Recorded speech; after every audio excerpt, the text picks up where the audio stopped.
students, welcome to your chemistry classroom, my YouTube channel Learn Chemi. In today's lecture, we will learn about units of rate constant, molecularity and differences. We will discuss between molecularity and order of a reaction. So let's start with units of rate constant. Previous lecture के अंदर हम लोगों ने ये देखा there are various type of orders of reactions starting from first order, second order, third order, fourth order, zero order, right? Now we have to calculate units of rate constant for various orders of reaction. तो सबसे पहले let us have first order reaction. This is first order. तो इसके लिए हम क्या लिखते हैं? Rate equal to k into concentration of component ए. क्योंकि अब ये फर्स्ट ऑर्डर है तो रेज टू पावर 1. ठीक है, तो मुझे चाहिए के की वैल्यू. रेट किसके बराबर होता है? मोल पर लीटर पर सेकेंड. इन जनरल हम टाइम लिखते हैं. प्रीवियस लेक्चर के अंदर मैंने आपको पूरा इसको डिटेल में लिख के दिखाया था दैट रेट क्या है? Change in concentration. तो कंसेंट्रेशन क्या होता है? मोल पर लीटर और पर टाइम और पर सेकेंड. ये हो गया रेट. और कंसेंट्रेशन ये होती है मोल पर लीटर. तो इन वैल्यूज को हम पुट करेंगे तो रेट की जगह पे आ गया मोल पर लीटर अपॉन सेकेंड इक्वल्स के इंटू मोल पर लीटर. अब देखिए ये कैंसिल हो गया इसके साथ, तो k किसके बराबर आया? 1 अपॉन सेकेंड और k equal to second inverse और k will be second inverse. बहुत सिंपल है किसी भी ऑर्डर के यूनिट्स निकालना. तो ये आ गए हमारे पास फर्स्ट ऑर्डर के. ओके, अब देखिए सेकेंड ऑर्डर. सेकेंड ऑर्डर, तो सेकेंड ऑर्डर के अंदर रेट के ए रेज टू पावर 2 और ए इंटू बी. तो दो बार कंसेंट्रेशन आ जाएगी. आप जैसे भी लिखना चाहें ये ऐसे ही आएगा. तो रेट किसके बराबर?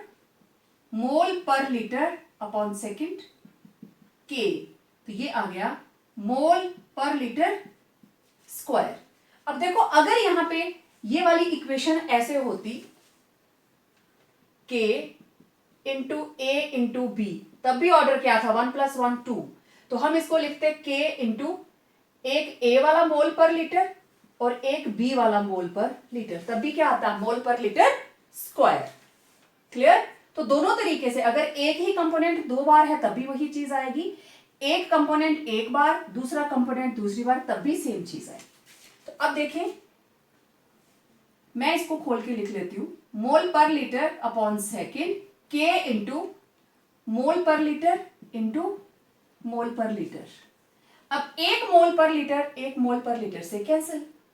अब के किसके बराबर आएगा? के इंटू मोल अपॉन लीटर और इधर क्या है? 1 अपॉन सेकेंड. अब के यहां रहा, ये सारा इधर आ जाएगा. तो क्या बन जाएगा इधर आके? मोल हो जाएगा इनवर्स, लीटर हो जाएगा पॉजिटिव और सेकेंड क्या हो गया? इनवर्स. चलो पहले मैं इसको इधर ले आई तो मोल इनवर्स में हो गया और लीटर हो गया positive upon second equal to k. तो k will be mole inverse litre second inverse. देख लीजिए ध्यान से. This is for first order. अब देखिए third order. Let's find out third order. तो यहां हो जाएगा 3. तो रेट किसके बराबर? मोल पर लीटर अपॉन सेकेंड इंटू के मोल पर लीटर रेज टू पावर 3. मुझे एक अलग से चाहिए तो ये मेरे पास आ गया मोल पर लीटर पर सेकेंड इंटू के मोल पर लीटर स्क्वायर मोल पर लीटर. सिंगल कर लिया मैंने, 3 को मैं ऐसे लिख सकती हूं. तो एक मोल पर लीटर से कैंसिल. अब के किसके बराबर आया? ये मोल पॉजिटिव है, इधर आके क्या हो गया? Mole minus 2। लीटर स्क्वायर था, इधर आके क्या हो जाएगा लीटर सिंपल, क्योंकि यहां डाउन था, इधर आके मल्टीप्लीकेशन में हो गया, upon litre square upon second. तो के किसके बराबर होगा mole minus 2 litre square second inverse. This is for third order. इसी तरीके से जब आप फोर्थ ऑर्डर निकालेंगे, यहां 4 आ जाएगा, यहां 3 आ जाएगा, क्योंकि एक तो कैंसिल हो जाएगा। तो अगर मैं इसको शॉर्ट में लिखूं ना, फोर्थ ऑर्डर के लिए के क्या होगा mole minus 3 litre cube second inverse. Fifth के लिए क्या हो जाएगा mole minus 4 litre plus 4 second minus 1। तो इस तरीके से आप किसी भी ऑर्डर के अंदर रेट कांस्टेंट के यूनिट्स को निकाल सकते हैं। And this topic is very very important from examination point of view, क्योंकि एक नंबर के क्वेश्चन में मैक्सिमम यही चीजें पूछी जाती हैं। अब हमारे पास एक चीज और आ गई, जीरो ऑर्डर का निकालते हैं। बहुत बार पेपर में आया हुआ, what are the units of rate constant for zero order reactions. ठीक है, तो जीरो ऑर्डर के लिए इक्वेशन रहती है रेट इक्वल टू के ए रेज टू पावर 0। अब आपको पता है A raise to power 0 equal to 1, तो रेट क्या है मोल पर लीटर पर second equal to k into 1। तो के किसके बराबर आया, this is mole litre inverse second inverse, और k equal to mole litre inverse second inverse.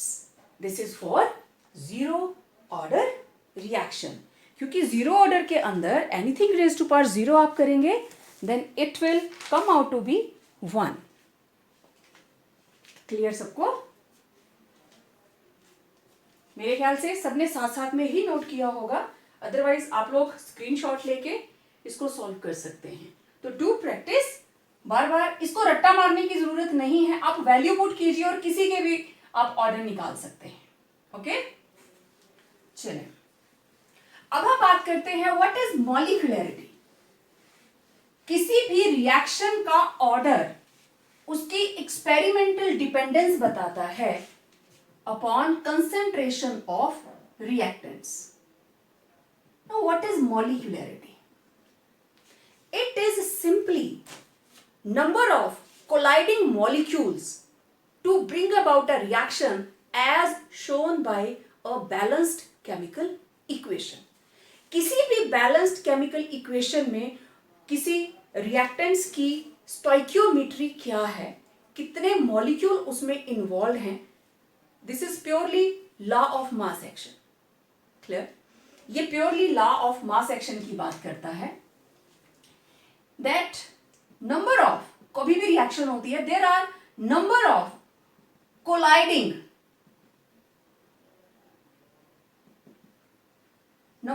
Colliding reactants to bring about the reaction as shown by a balanced chemical equation. तो chemical equation के अंदर कितने number of molecules आपस में collide कर रहे हैं to bring about the reaction, ये हमें बताता है उसकी मॉलिक्यूलरिटी।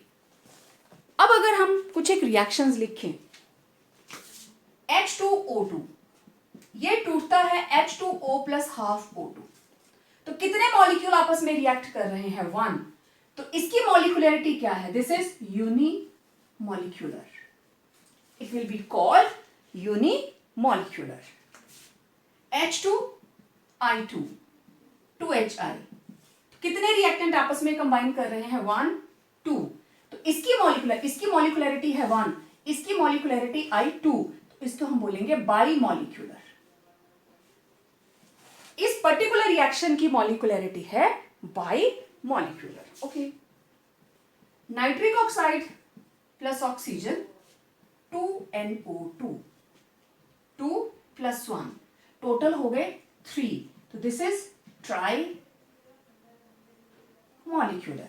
तो किसी भी इक्वेशन के अंदर how many reactants are colliding with each other to give the product. Okay, अगर आप यहां पे हम कोलिजन की बात कर रहे हैं कि जब भी केमिकल रिएक्शन होगा reactant has to collide with one another. एक रिएक्टेंट इधर से आया, एक रिएक्टेंट इधर से आया, दोनों एकदम से कोलाइड कर सकते हैं, राइट कि हम दो लोगों में ही बोले कि एक बच्चा इधर से भाग के आ रहा है कि इधर से आ रहा है, दोनों आपस में कोलाइड करेंगे तो टक्कर प्रॉपर फोर्स के साथ रहेगा। अब जरा कंसीडर करें 3 लोगों का केस, तीनों ही दौड़कर आए और उनको आपस में टकराना है, तो इस चीज की पॉसिबिलिटी कि वो तीनों एक ही टाइम के ऊपर आपस में कोलाइड करेंगे, that is very very low, बहुत कम।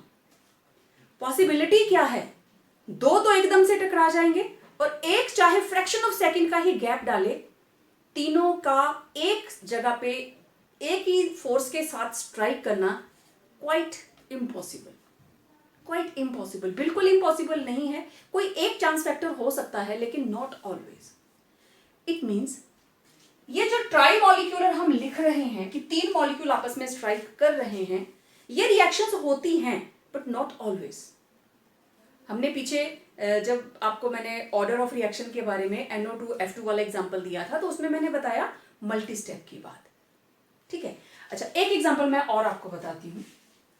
ये तो हम 3 मॉलिक्यूल्स ट्राई मॉलिक्यूलर की बात करी हमने। मेरे पास एक और इक्वेशन है and that is Br negative 5 Br negative plus BrO3 negative plus 6H positive and it gives 3Br2 plus 3H2O, right? And अब देखिए जरा कितने मॉलिक्यूल आए, 5 और बोरेट के हैं 1, 6, टोटल आ गए 12। तो इसकी मॉलिक्यूलरिटी कितनी आई, molecularity is 12। Now is it possible for 12 molecules to strike at once at a single fraction of second, एक पर्टिकुलर टाइम पे पर्टिकुलर गिवन कंडीशन के अंदर? इम्पॉसिबल। हम तो 3 की बात कर रहे हैं कि 3 मॉलिक्यूल आपस में नहीं टकरा सकते, तो इस केमिकल इक्वेशन के अंदर देयर आर 12 स्पीशीज। ये मैंने कम लिखी है। बैलेंसिंग ऑफ केमिकल इक्वेशंस के अंदर आपने कुछ इक्वेशंस में 14H पॉजिटिव भी ऐड किए होंगे। क्रोमियम का जब हम बैलेंस करते हैं एसिडिक मीडियम के अंदर, तो बाकी चीजों के साथ साथ there were purely 14H positive, तो 14 तो सिर्फ H पॉजिटिव ही रहे, बाकी को मिलाएंगे तो इट विल क्रॉस 20, तो दैट इज नॉट पॉसिबल। तो एक्चुअली ये था थ्योरेटिकल। जब एक्चुअली इसका ऑर्डर निकाला गया तो रेट इसका किसके ऊपर डिपेंड कर रहा है, एक्सपेरिमेंटली, कि Br negative, BrO3 negative and H positive square, means इसका ऑर्डर क्या है, 4, मॉलिक्यूलरिटी 12, लेकिन इसका ऑर्डर क्या है, दैट इज 4। एक्सपेरिमेंटली ये डिपेंड कर रही है सिर्फ 4 के ऊपर। तो मॉलिक्यूलरिटी और ऑर्डर के बीच में क्या कनेक्शन है? Molecularity is a theoretical concept and order that is experimental concept of rate of reaction. Okay, अब एक चीज और देखिए। अब अगर इस पर्टिकुलर रिएक्शन के अंदर जो मैंने ऊपर एसिडिक मीडियम में बैलेंसिंग की है ब्रोमाइड आयंस की, ये रिएक्शन इसका मतलब एक स्टेप में नहीं हो रही है। जिस पर्टिकुलर स्टेप से ये ऑर्डर निकल कर आया है ना, order equal to 4, that step will be the slowest step. यही ऑर्डर ऑफ रिएक्शन को शो ऑन करेगा कि जो स्टेप सबसे स्लो होगा that will be the rate determining step. Okay, it means इस तरह की रिएक्शंस जो हैं they do not proceed in a single step. तो जो reactions which complete through a number of steps are called complex reactions, उनको हम बोल देते हैं कॉम्प्लेक्स रिएक्शंस। ओके, अब ये जो अलग अलग स्टेप्स हैं, the various steps involve in the chemical reaction, उनको हम क्या बोल देते हैं? That is called mechanism of the reaction. कि first step, second step, third step, this is the mechanism. हर स्टेप के अपनी अपनी मॉलिक्यूलरिटी होगी। Every step will be having its own molecularity. अब जो step, the steps those contribute to the overall reaction are called elementary reaction. They are called elementary reactions. ये सारी चीजें मैं इसलिए बता रही हूं क्योंकि पेपर में आती हैं. What are complex reactions? The reactions which cannot complete through one step, they are completed by a multiple steps. Multiple steps के अंदर completion होती है. Number of steps मतलब multiple steps, एक से ज्यादा स्टेप, तो उनको हम बोलते हैं complex reactions. और ये जो various steps आए, इनको हम क्या बोलेंगे? Mechanism of the reaction.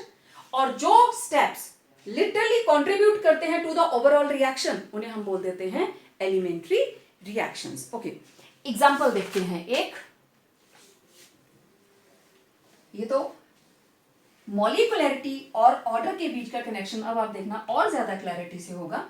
मेरे पास इक्वेशन है, कंसीडर NO2 प्लस F2, ये बन गया 2NO2F, राइट. अब ये इक्वेशन हमारे पास 2, तो इसकी मॉलिक्यूलरिटी देखो कितनी है? मॉलिक्यूलरिटी 3, 2 + 1 3. ओके, अब इसका मैकेनिज्म लिखते हैं. मैकेनिज्म में क्या आएंगे? इसके स्टेप्स, क्योंकि ये कॉम्प्लेक्स रिएक्शन है. तो फर्स्ट स्टेप में क्या होता है? NO2 प्लस F2, ये मिलके बनाते हैं NO2F और एक फ्लोरीन रिलीज हो गया. This is activated fluorine. इसको तोड़ा, एक इसके साथ जुड़ गया. Second step, NO2 plus 1 fluorine जो यहां पे निकली थी, और ये जुड़ के क्या बना लिए? NO2F. ओके, अब जरा देखना कितने मॉलिक्यूल इन्वॉल्व हैं? एक और एक, 2. ठीक है, तो दिस इज, इसकी मॉलिक्यूलरिटी कितनी आ गई? 2. फर्स्ट स्टेप की मॉलिक्यूलरिटी 2.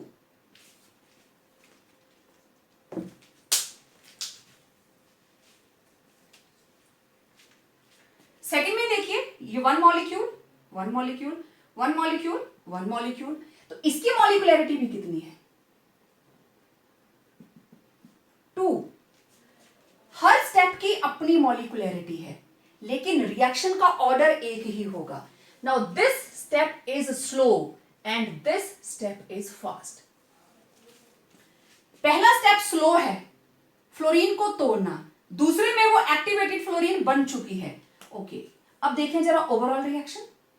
फ्लोरीन के साथ फ्लोरीन कैंसिल, ये बचा 2NO2 plus F2, 2NO2F. These both are elementary reactions. These are elementary reactions. This is the mechanism and this is a complex reaction. क्योंकि ये एक स्टेप में कंप्लीट नहीं हो रही, it is completing in 2 steps. और ये दोनों ही स्टेप ओवरऑल रिएक्शन में इन्वॉल्व हैं. It means these are called elementary reactions. अब देखो, मॉलिक्यूलरिटी हर स्टेप की अपनी है. ओवरऑल रिएक्शन की मॉलिक्यूलरिटी है 3, फर्स्ट स्टेप की मॉलिक्यूलरिटी है 2, सेकंड स्टेप की मॉलिक्यूलरिटी है 2, और ओवरऑल की कितनी है? 3. लेकिन ऑर्डर ऑफ रिएक्शन, अब देखो रेट लॉ एक्सप्रेशन क्या बना? K NO2 into F2. तो ऑर्डर क्या बना? Order of reaction, it will be 2. This is an example of second order reaction. तो ऑर्डर किसका है? जो स्लो स्टेप है. स्लो स्टेप जो है, it will contribute towards the order. ठीक है, इसके बारे में हम आगे भी बात करेंगे कि स्लो स्टेप किसी भी रिएक्शन का ऑर्डर क्यों बताता है। ओके, देखिए कोई कंपनी है, मान लीजिए वो गाड़ियां बनाते हैं, तो एक दिन में उनकी कहीं जो फैक्ट्री है, एक दिन में वो 100 डोर्स बनाते हैं। एक गाड़ी में 4 दरवाजे लगते हैं, ठीक है, फ्रंट एंड बैक।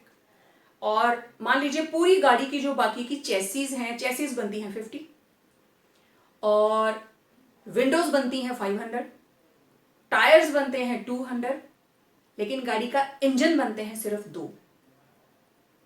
तो वो मार्केट में एक दिन में कितनी गाड़ियां लॉन्च करेंगे? जस्ट 2।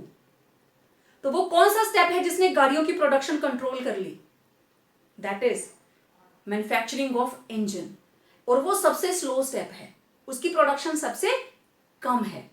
तो slowest step is the rate determining step. मैं अक्सर क्लास में एग्जांपल देती हूं कि जब सभी लोग इकट्ठे बैठ के खाना खा रहे होते हैं, तो आप लोग सभी खाना कब फिनिश करते हो? जब सबसे स्लो खाने वाला काम खाना खत्म करेगा। तो slowest step is the rate determining step. वो सबको होल्ड करके रख देता है, ठीक है। तो इसलिए जो सबसे स्लो स्टेप है उसी के ऊपर रिएक्शन का रेट डिपेंड करेगा। तो ये था कंसेप्ट ऑफ मॉलिक्यूलैरिटी। हर स्टेप की अपनी अपनी मॉलिक्यूलैरिटी होती है और उन स्टेप्स में से जो स्टेप सबसे स्लो होगा that will determine the rate of reaction, means order of reaction. Paper में कई बार न्यूमेरिकल ऐसा आया होता है, ये आपने देख लिया, A प्लस V हमें मिल रहा है C प्लस D और ये देता है E प्लस F और E प्लस F ये मिलके देता है G, राइट। और बोलता है कि आप हमें इसकी वो बताइए, ये स्टेप हो गया स्लो, ये फास्ट, ये फास्ट। बोलते हैं इसका ऑर्डर बताइए। तो ऑर्डर किसके बराबर होगा? आपको कहीं देखने की जरूरत नहीं, जस्ट फोकस स्लो कहां लिखा है। तो ये रिएक्शन होगा रेट के concentration of C concentration of D, तो ऑर्डर विल बी 2, इस तरीके से, ठीक है। तो क्वेश्चन बहुत सिंपल न्यूमेरिकल होंगे। मैंने तो ऐसे आपको ABC दे दिया, उसमें जैसे ये वाली रिएक्शन मैंने लिखी थी ना पीछे NO2 वाली, हो सकता है इस तरह की कोई रिएक्शन देकर आपको पूरी तीनों के तीनों स्टेप लिख दिए और पूछा गया कि रिएक्शन का ऑर्डर लिखिए। ठीक है, मैं लिख के बता देती हूं कि आपको दे दिया NO2 प्लस F2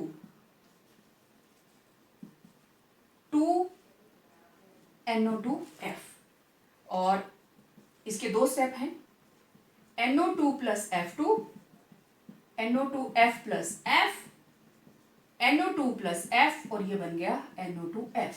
ये है स्लो, ये है फास्ट। बस from the given statement right order of reaction. तो आप सिर्फ देखेंगे स्लो कहां लिखा है, तो आप लिखोगे रेट के NO2 F2, तो ऑर्डर कितना आ गया 2। इसके साथ के कुछ न्यूमेरिकल्स मैं आप लोगों को भेजूंगी। तो इस तरीके से आप स्लो स्टेप को देखकर उसका ऑर्डर निकालेंगे, ठीक है। तो अब हम डिफरेंसेस की बात करते हैं। Let us find out differences between molecularity and order. Now let us find out differences between molecularity and order. अब आप लोगों को एक कंसेप्ट बिल्कुल क्लियर हो चुका है that molecularity is a theoretical concept and order it is experimental concept of rate of reaction. तो first difference it will be the definition of both. It is the number of reacting species undergoing simultaneous collisions in the elementary और simple reactions. मॉलिक्यूलैरिटी कितने molecule आपस में collide कर रहे हैं, चाहे वो कॉम्प्लेक्स रिएक्शन में चाहे वो एलिमेंट्री रिएक्शंस के अंदर, मींस उसके वेरियस स्टेप्स के अंदर। And order it is the sum of powers of the concentration terms in rate law expression, right. Now it is derived from mechanism of the reaction. Reaction के mechanism से हम molecularity निकालते हैं। First step की molecularity separate, second step की molecularity अलग, third step की अलग। And order it is derived from rate equation. Order निकालने के लिए आपको रेट लॉ एक्सप्रेशन लिखना ही पड़ेगा, तभी आप ऑर्डर निकाल सकते हैं। It is applicable only for elementary reactions. Complex reactions के लिए मॉलिक्यूलरिटी का कोई मीनिंग नहीं रह जाता, क्योंकि कॉम्प्लेक्स रिएक्शंस की जो मेन इक्वेशन है ओवरऑल वो सबको टोटल करके आती है। ठीक है, हमने पीछे जब मॉलिक्यूलरिटी का कंसेप्ट किया तो अलग हर स्टेप की अपनी मॉलिक्यूलरिटी, और उनको टोटल कर देंगे तो ओवरऑल रिएक्शन आ जाएगी। और जो स्टेप ओवरऑल रिएक्शन के लिए कंट्रीब्यूट करते हैं these are called elementary reactions. तो हर एलिमेंट्री स्टेप की अपनी मॉलिक्यूलरिटी होगी। कॉम्प्लेक्स रिएक्शंस के लिए इसको हम अप्लाई नहीं करते, बट ऑर्डर कॉम्प्लेक्स रिएक्शन का भी होता है और ऑर्डर सिंपल रिएक्शन का भी होता है, एलिमेंट्री रिएक्शंस का भी होता है। Now it is purely a theoretical concept and it is determined experimentally. Molecularity it always has whole number values. जब भी कभी कोलिजन होगा 2 मॉलिक्यूल, 1 मॉलिक्यूल, 3 मॉलिक्यूल, 4 मॉलिक्यूल, कभी ऐसा नहीं होगा कि 2 मॉलिक्यूल एंड दूसरे का हाफ मॉलिक्यूल, क्योंकि हाफ मॉलिक्यूल एग्जिस्ट नहीं करेगा। But order can B fractional. आपने निकाला ना 3/2, एसिटल्डिहाइड की जब आप ब्रेक डाउन कर रहे थे तो इट वाज 3/2, तो it needs to be whole number, it can have fractional value. Order भी पॉजिटिव रहता है, 1 2 3 होगा, but it can have fractional value. Molecularity कभी भी जीरो नहीं होगी, it can not be zero, can never be zero. क्यों? क्योंकि मॉलिक्यूलरिटी क्या है? Number of molecules colliding to bring about the reaction, balanced chemical equation के अंदर। तो कभी ऐसा होगा क्या कि रिएक्टेंट में कोई भी नहीं और प्रोडक्ट बन गया? It can never happen. तो molecularity can not be zero, but order can be zero. कब? जिस वक्त there will be no dependence on concentration. जैसे हमने एग्जांपल किया था ना, H2Cl2 sunlight 2HCl।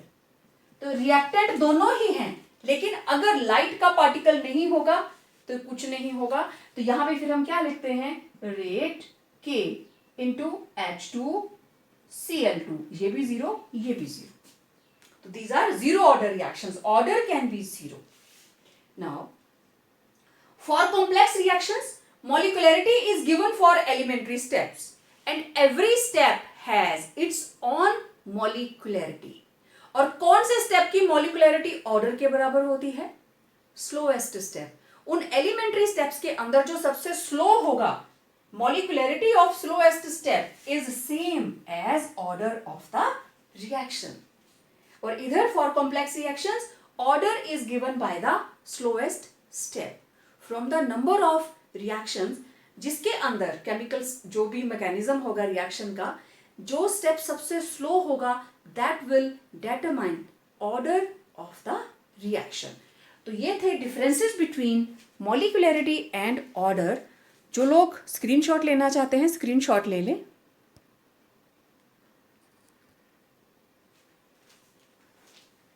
Okay, here is one question for the reaction 2H2 plus 2NO, N2 plus 2H2. The proposed mechanism is, ये आ गया mechanism, step 1, 2 and 3. What is the molecularity of the reaction, order of reaction and rate law expression लिखनी है आपने। ठीक है, अब देखो इसमें सबसे स्लो स्टेप, इसका मतलब second step is the rate determining step. Second step से हमें रिएक्शन के ऑर्डर का पता चलेगा। लेकिन प्रॉब्लम क्या है? यहां पे N2O, ठीक, सेकेंड के अंदर N2O एंड N2O2 और